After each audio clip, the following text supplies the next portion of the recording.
අයිබෝන් කියලා පිළිගන්නවා අදත් හැමදෙනාම අපේ ඉලෙක්ට්‍රොනික් ශ්‍රී ලංකා YouTube channel එකට. අද අපි කරන්න බලාපොරොත්තු වෙන්නේ අපේ මල්ටිමීටර්ස් ගැන කරන lesson series එකේ දෙවෙනි කොටස. ඒකෙදි අපි බලාපොරොත්තු වෙනවා ඊටාම වැදගත් දෙයක් ගැන කතා කරන්න. ඒ තමයි measurement categories ගැන. මේ වෙනකොට හැමදෙනාම digital multimeter එකක් පාවිච්චි කරලා ඇති. ඒ වගේම තමයි ඒ digital multimeter එකේ මේ විදිහ category එකක් නැත්තම් cat 1 2 3 කියලා කැටගරි එක සඳහන් කරලා තියෙනවා දැකලා ඇති. නමුත් වැඩි දෙනෙක් මේ සම්බන්ධයෙන් අවධානය යොමු කරන්නේ නැහැ. ඉතින් අද අපි බලාපොරොත්තු වෙන්නේ මේ මෙෂර්මන්ට් කැටගරි එක මොකක්ද කියන එක සහ ඒක අපිට වැදගත් වෙන්නේ ඇයි කියන එක පිළිබඳ සාකච්ඡා කරන්න. IEC ස්ටෑන්ඩඩ්ස් වලට අනුව ඉලෙක්ට්‍රිකල් ඉන්ස්ටොලේෂන් එකක් කැටගරි 4කට බෙදලා වෙන් කරන්න පුළුවන්. මේවා ඕවර් වෝල්ටේජ් කැටගරීස් කියලත් හඳුන්වනවා. මෙතෙන්දි කැටගරි 1 2 3 4 කියලා කැටගරි 4කට අපි මේ ඉලෙක්ට්‍රිකල් ඉන්ස්ටොලේෂන් එක බෙදලා වෙන් කරනවා.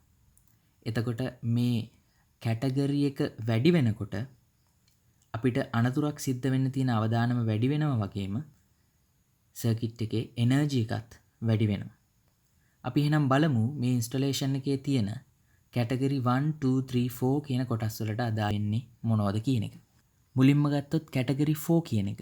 කැටගරි 4 කියන්නේ අපේ බාහිර සැපයුම්. ඒ කියන්නේ අපිට විදුලි බලය සපයන සේවා සපයන්නා විසින් අපේ සර්විස් කේබල් එක හරහා පවර් මීටර් එක හරහා අපේ ඩිස්ට්‍රිබියුෂන් පැනල් එක දක්වා තියෙන කොටස අයත් වෙන්නේ කැටගරි 4 එකට. ඒ වගේම තමයි අපි කර්මාන්ත ශාලාවක් වගේ ස්ථානයක් ගත්තොත් එහෙම අන්ඩර්ග්‍රවුන්ඩ් කේබල් එකක් හරහා ට්‍රාන්ස්ෆෝමර් එකකට සප්ලයි ඉන් කරලා ඒ ට්‍රාන්ස්ෆෝමරේ සප්ලයි අවුට් එක හරහා අපේ ඩිස්ට්‍රිබියුෂන් පැනල් එක දක්වා තිබෙන කොටස කැටගරි 4 එකට තමයි අයිති වෙන්නේ. ඊළඟට කැටගරි 3 කියන එක. එතකොට කැටගරි 3 කියන එකට අදාළ වෙන්නේ සිංගල් ෆේස් හෝ 3 ෆේස් ඩිස්ට්‍රිබියුෂන් බෝඩ් එකක්. ඒ වගේම තමයි මේ විදිහට ස්ථිරව සවි කරලා තියෙන මොන හරි යන්ත්‍රයක් නැත්නම් ෆික්ස්ඩ් ඉන්ස්ටොලේෂන් එකක්. ඊළඟට කැටගරි 2 කියන එක ගත්තොත් එහෙම කැටගරි 2 කියලා කියන්නේ අපේ විදුලි ස්ථාපනයට සම්බන්ධ කරලා තියෙන උපාංග සොකට් අවුට්ලට් එකක් හරහා වෙන්න පුළුවන් අපේ විදුලි ස්ථාපනයට සම්බන්ධ කරලා තියෙන උපාංග. එතකොට කැටගරි 1 කියන එක මෙතෙන්දි සඳහන් කරලා නැහැ. කැටගරි 1 කියලා කියන්නේ ඉලෙක්ට්‍රොනික ඉක්විප්මන්ට්. මේ වගේ ලෝ ලෙවල් එනර්ජි එකක් තමයි තියෙන්නේ. එතකොට මේවා වර්ග කරලා තියෙන්නේ එක් එක් අවස්ථාවල ඇති වෙන්න පුළුවන් ට්‍රාන්සියන්ට් වෝල්ටේජ් වල ලෙවල් එක අනුව. එතකොට මේ එකිනෙක අවස්ථාවන්ගේ ඇතිවෙන ට්‍රාන්සියන්ට් වෝල්ටේජ් එකේ වෝල්ටේජ් ලෙවල් එක එකිනෙකට වෙනස් වෙනවා.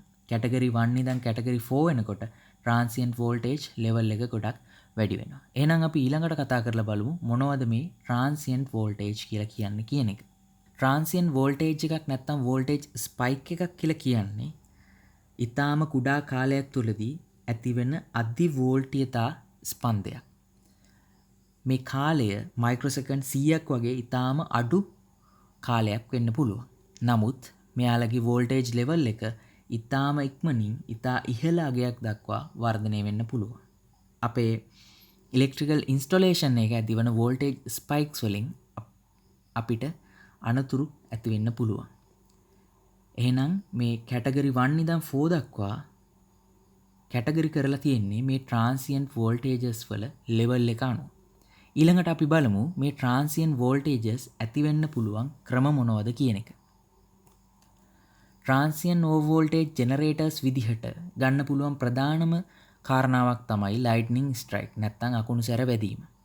අපිට විදුලි බලය ලැබෙන විදුලි රැහැනකට අකුණු සැර වැදීමකදී ඇතිවන අධික චුම්බක ක්ෂේත්‍රය නිසා අපේ විදුලි බල පද්ධතියේ ට්‍රාන්සියන්ට් වෝල්ටේජ් ඇති වෙන්න පුළුවන්. එතකොට මේක ඊටාම අධික වෝල්ටීයතාවයක් සහිත වෝල්ටේජ් ස්පයික් එකක් වෙන්න පුළුවන්.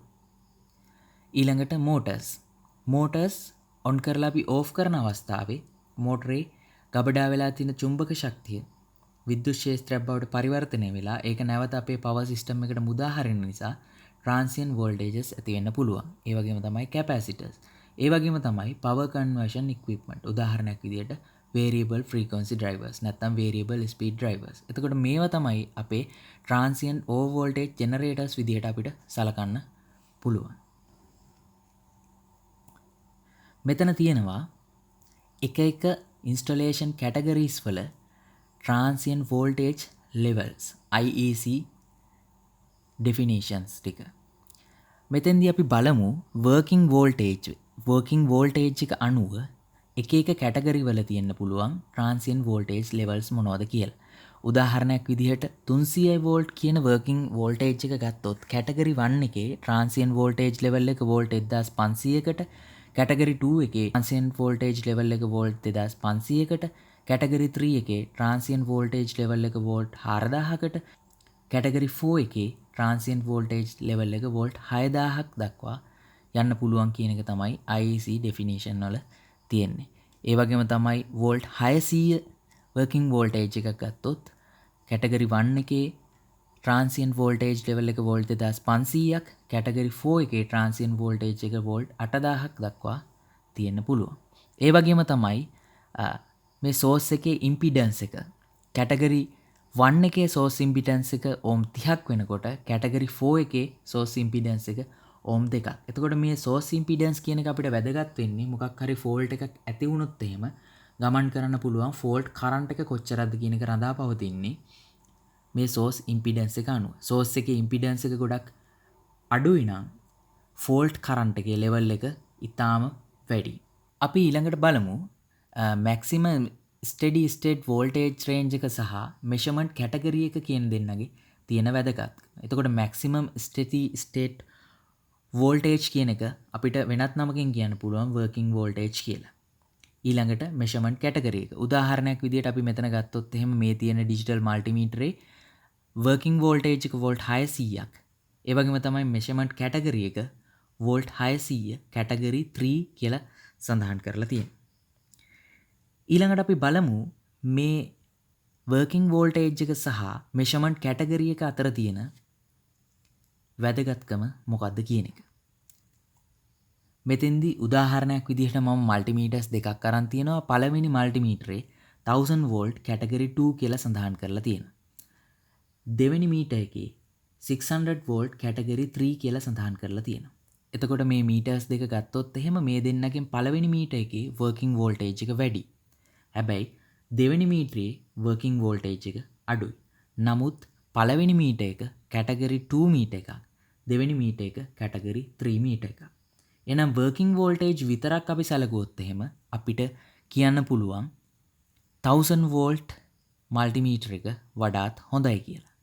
නමුත් ඇත්තටම එහෙම වෙනවද කියන එක අපි ඊළඟට බලමු. මෙතෙන්දී working voltage එක විතරක් සලකලා මදි.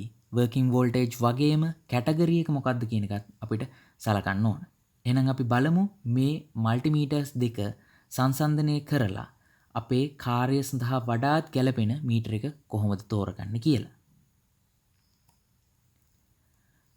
අපි උදාහරණයක් විදිහට ගත්ත පළවෙනි මීටර් එකේ voltage එක volt 600යි, working voltage එක volt 600යි, ඒ වගේම තමයි ඒක category 3 මීටර් එකක්.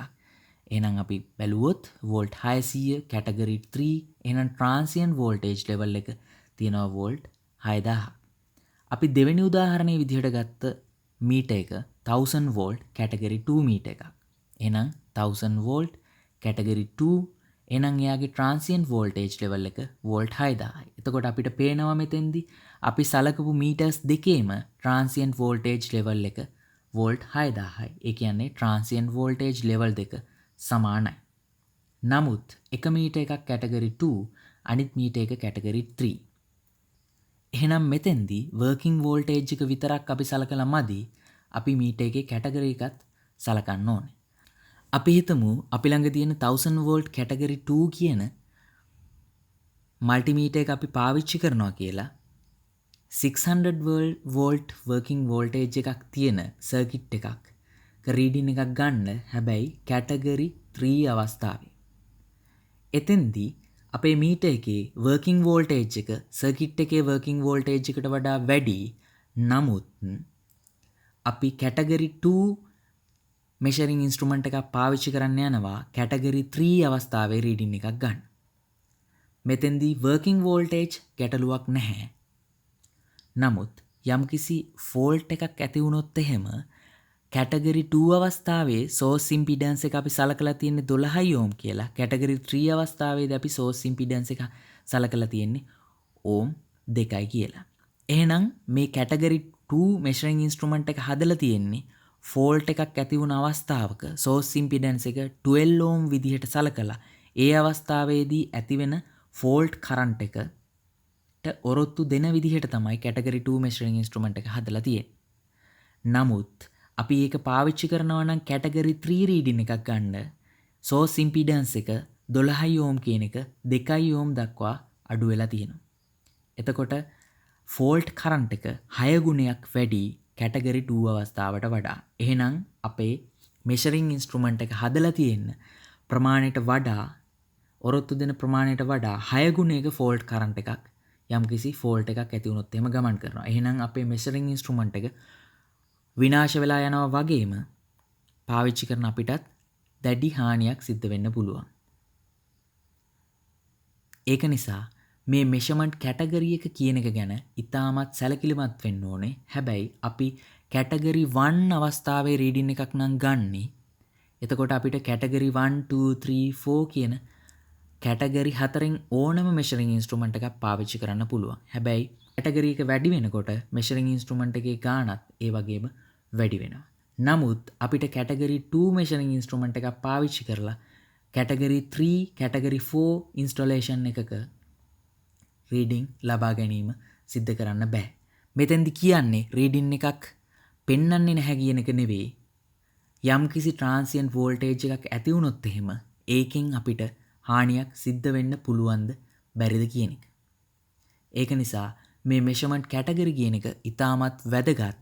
ඒ වගේම තමයි අපි රීඩින් එක ලබා ගන්නේ මොන කැටගරි එකේ සර්කිට් එකක්ද කියන එක තීරණය කරලා ඒ අනුව අපේ මෙෂරින් ඉන්ස්ට්‍රුමන්ට් එක එකට ගැලපෙනවද කියන එක මුලින්ම සලකා බලන්න ඕනේ.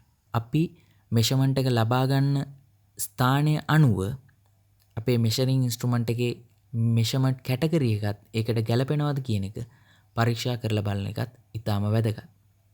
එහෙනම් මම හිතනවා මෙෂර්මන්ට් කැටගරි කියන්නේ මොකක්ද කියන එක සහ මෙෂරින් ඉන්ස්ට්‍රුමන්ට් එකේ සඳහන් කරලා තියෙන කැටගරි එක අනුව අපි මේ මෙෂරින් ඉන්ස්ට්‍රුමන්ට් එක පාවිච්චි කරන්න ඕනේ මොන අවස්ථාවල මෙෂර්මන්ට් ලබා ගන්නද කියන එක සියලු දෙනාටම පැහැදිලි වුණා කියලා.